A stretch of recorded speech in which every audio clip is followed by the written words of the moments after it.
आजची ही कथा त्यांच्यासाठी आहे ज्यांना वाटतं की वय वाढलं की आयुष्य संपतं. पण खरंच का? 60नंतर माणूस जगणं विसरतो की त्याच वेळी खरं आयुष्य सुरू होतं? जर तुम्हालाही अशा कथा आवडत असतील ज्या मनाला स्पर्श करतात आणि जगण्याची नवी आशा देतात, तर आत्ताच सबस्क्राईब करा, कारण कदाचित पुढची कथा तुमच्यासाठीच असू शकते. पुण्याजवळच्या एका वृद्धाश्रमात दररोज सकाळी 6 वाजता एक विचित्र आवाज यायचा. कधी मोठ्याने हसण्याचा, कधी टाळ्यांचा, कधी जुन्या गाण्यांचा.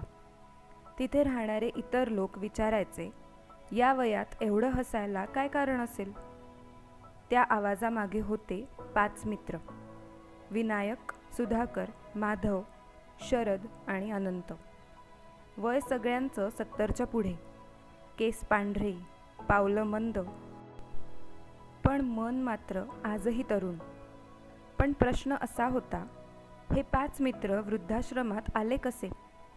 त्यांच्या आयुष्यात असं काय घडलं होतं आणि ते एवढे आनंदी का होते?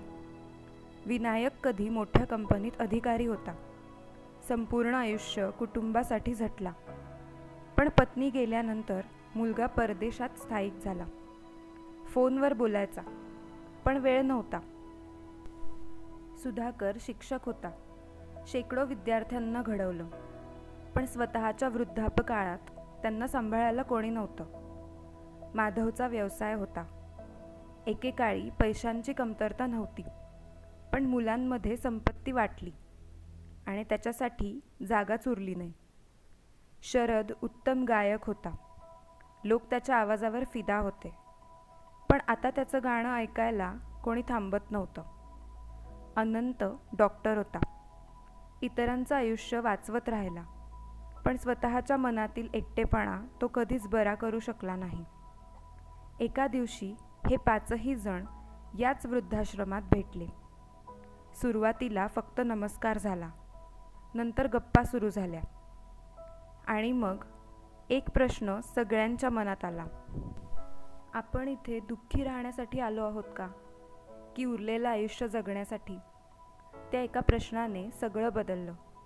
दुसऱ्या दिवसापासून त्यांनी नियम बनवला: सकाळी योगा, नंतर चहा, दुपारी कॅरम, सायंकाळी गाणी आणि रात्री प्रत्येकाने आपली एक आठवण सांगायची. हळूहळू संपूर्ण वृद्धाश्रम बदलू लागला. जे लोक शांत बसायचे ते आता हसायला लागले.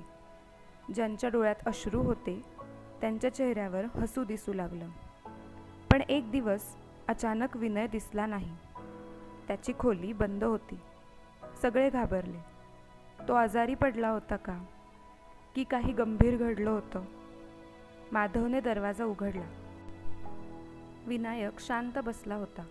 डोळ्यात पाणी होतं. तो म्हणाला, आज माझ्या मुलाचा वाढदिवस आहे आणि त्याला माझी आठवणही नाही. क्षणभर पूर्ण खोली शांत झाली. सुधाकरने त्याचा हात धरला. तुला मुलाने विसरलं असेल, पण आम्ही नाही.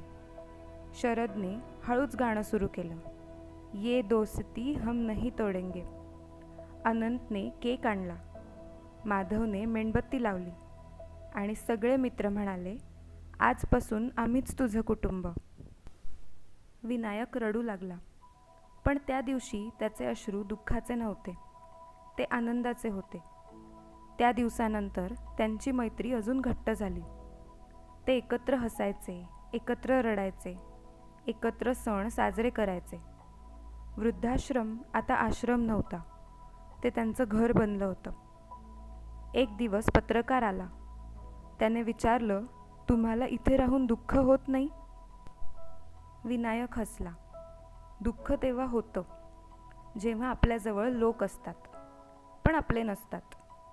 सुधाकर म्हणाला, आनंद तेव्हा मिळतो जेव्हा रक्ताचे नातेसंबंध नसले तरी मनाचे संबंध जुळतात. अनंत म्हणाला, वय वाढलं म्हणून आयुष्य संपत नाही. शरद हसत म्हणाला, खरं तर तेव्हाच आयुष्याची दुसरी इनिंग सुरू होते. आजही त्या वृद्धाश्रमात सकाळी 6 वाजता हसण्याचे आवाज येतात. आजही ते 5 मित्र चहाच्या कपावर आयुष्य साजरं करतात. आजही नवे लोक तिथे येतात आणि दुःखी चेहऱ्याने येऊन हसतमुख होतात. या कथेचं उत्तर काय? आनंद हा वयावर अवलंबून नसतो. कुटुंब फक्त रक्ताचं नसतं. खरे मित्र मिळाले की कोणतीही जागा घर बनते. आणि सर्वात महत्त्वाचं, जगण्यासाठी कारण शोधायचं नसतं, ते एकमेकांकडे सापडतं. जर तुम्हाला वाटत असेल की आयुष्य उशिरा बदलतं, तर ही कथा लक्षात ठेवा. कारण आनंदाला वय नसतं, मैत्रीला मर्यादा नसतात आणि तुमच्या आयुष्याची सर्वात सुंदर सुरुवात कधीही होऊ शकते. ही कथा मनाला भिडली असेल तर व्हिडिओला लाईक करा आणि अशाच प्रेरणादायी, हृदयस्पर्शी आणि रहस्यमय कथा सर्वात आधी पाहण्यासाठी सबस्क्राईब करायला विसरू नका. कारण कदाचित पुढची कथा तुमचं आयुष्य बदलून टाकेल.